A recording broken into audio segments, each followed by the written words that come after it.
अस्सलाम वालेकुम। कैसे हैं आप सबकी दुआओं से मैं भी खैरियत से हूँ। आज हम बात करते हैं यूट्यूब पर न्यूज़ 21 के नाम से व्लॉग बनाने वाले विनय दुबे की, जिन्होंने अपना व्लॉग ऐसा थंबनेल लगाकर बनाया है जो हर मुस्लिम को विचलित कर देगा। उनका थंबनेल है, क्या सच में मुस्लिम अपनी बहनों से शादी करते हैं?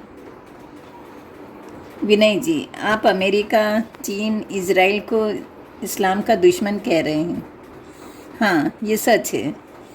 भारत में हिंदूवादी संगठन इस्लाम और मुसलमान का दुश्मन है, ये भी सच है। लेकिन फिर भी पूरे विश्व में इस्लाम और मुसलमान तेज़ी के साथ बढ़ रहे हैं। क्या ये भारत के लिए खतरे की घंटी है? जब भी कोई हिंदूवादी संगठनों के कार्यकर्ता सोशल मीडिया पर अपनी पोस्ट डालते हैं तो वो हमेशा यही कहते हैं कि अगर मुसलमानों को नहीं रोका गया और हिंदुओं को नहीं जगाया गया तो ये भारत के लिए खतरा है। अगर उनसे ये जानने की कोशिश की जाए कि किस तरह का खतरा है तो उनका बरसों से चला आ रहा रटा रटा ऐसा जवाब होता है कि एक मुसलमान की 4 बीवियाँ और 40 बच्चे होते हैं और उन बच्चों को ये छोड़ देते हैं सरकार के भरोसे। इन्हें सब्सिडी भी चाहिए, ये आबादी बढ़ा रहे हैं और एक दिन भारत को इस्लामिक राष्ट्र बना देंगे।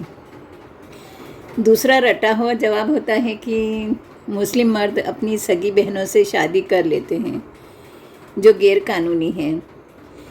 इन हिंदूवादी संगठनों के पास कोई तथ्य नहीं होते हैं तो ये आ जाते हैं 9 साल की आयशा और पैगंबर मोहम्मद के विवाह वाले वाक़ये पर। जब सारे तथ्य ख़त्म हो जाते हैं तो ये संगठन आ जाते हैं जिहाद पर। इनका ये कहना है कि भारत में जो अपराध होते हैं उनकी वजह सिर्फ मुसलमान हैं, जिसकी वजह से हिंदू खतरे में हैं। मौजूदा सरकार द्वारा दिए गए आंकड़ों पर अगर गौर करें और सबसे पहले बात करते हैं 4 बीवियों की। 4 शादी करने का मतलब है बहुपत्नी विवाह। इस तरह से एक से ज़्यादा शादी करने का चलन भारत में अलग अलग संप्रदाय में भी है।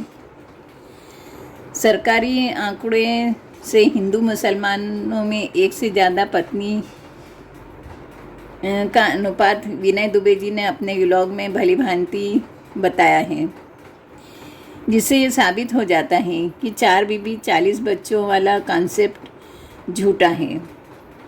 हिंदूवादी संगठन इस प्रकार का झूठा प्रचार करना बंद करें। अब हम आ जाते हैं अगले मुद्दे पर, जिसमें यह कहा जाता है कि मुसलमान अपनी सगी बहन से शादी कर लेते हैं। मुस्लिम में सगी बहनों से शादी हराम है, बहुत बड़ा गुनाह है। इस गुनाह की कोई माफ़ी नहीं है।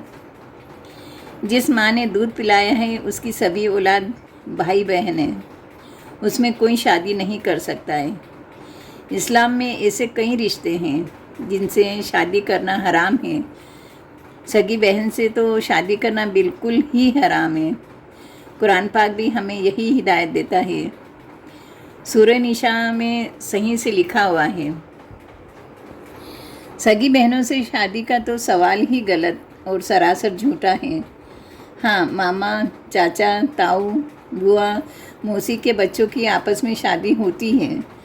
सगे भाई बहन उसको कहते हैं जो एक ही माँ की कोख से पैदा होते हैं। इस्लाम मज़हब इसकी इजाज़त नहीं देता कि वो अपनी सगी बहन से शादी करे, और अगर किसी की सौतेली माँ है उससे पैदा होने वाली लड़की भी सगी बहन होती है। यानी मुस्लिम लड़का अपनी सौतेली बहन से भी शादी नहीं कर सकता है, ये हराम है। साउथ इंडियन हिंदू अपनी चचेरी, मौसेरी, फुफेरी बहन से शादी करते हैं। दूर के रिश्ते में चाचा मामा से भी शादी करते हैं।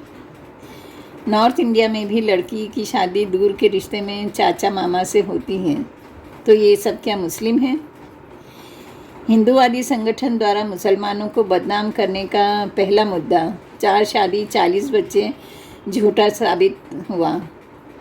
दूसरा मुद्दा, सगी बहन से शादी करते हैं वो भी शर्मनाक और झूठा साबित हो गया है।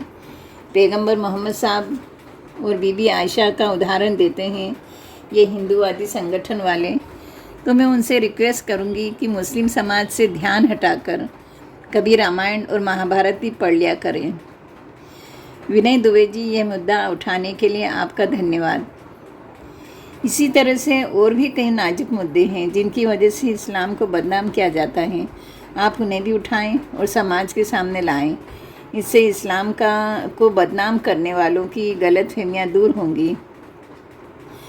कुप्रथाएं, महिलाओं का शोषण, बाल विवाह, भ्रूण हत्या, बेटियों को मार डालना, बेटी को बोझ समझना, पर्दा प्रथा, ये बुराइयां तो भारत के हर धर्म में मौजूद हैं।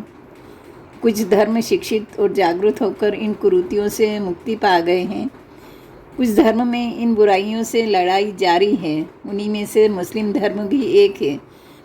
मगर हिंदू संगठनवादी कार्यकर्ता वक्त वक्त पर मुस्लिमों को बदनाम करने का कोई मौका नहीं छोड़ते, और वो वक्त शायद चुनाव का होता है। इसी के साथ मैं इस व्लॉग का एंड करती हूँ। मिलते हैं अगले व्लॉग में एक नए टॉपिक के साथ। खुदा हाफिज़।